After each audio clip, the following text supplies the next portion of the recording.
Gemma from Drifters Distillery. You're here today looking at the process of how we make our rums. We're a Devon distillery. Russ, myself, my husband, both from Devon.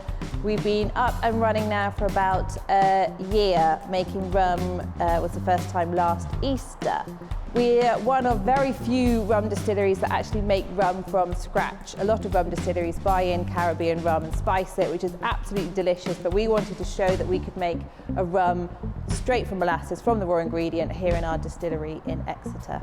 So not only do we have very low food miles going to dartfre, but also, along with supporting local, we are the world's first rum distillery to have a carbon negative footprint. We remove more CO2 than we create from the whole process of refining the sugarcane to bottling the final product. This is our spiced rum, our award-winning spiced rum, which we're really pleased with because we've only had it for a year.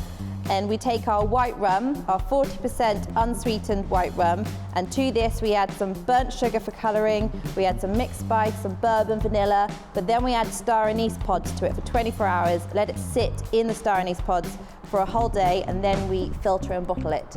It is an unsweetened spiced rum, not your ordinary spiced rum. This goes perfectly with any mixer, but it's also delicious on its own.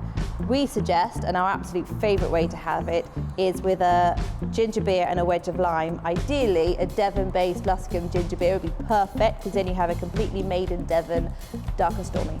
So how we make our rums is we start with molasses, and we add warm water, nutrients, yeast, and it goes into our fermenters, and then it stays there for about a week, and then we put it into our kettle still to do the first distillation.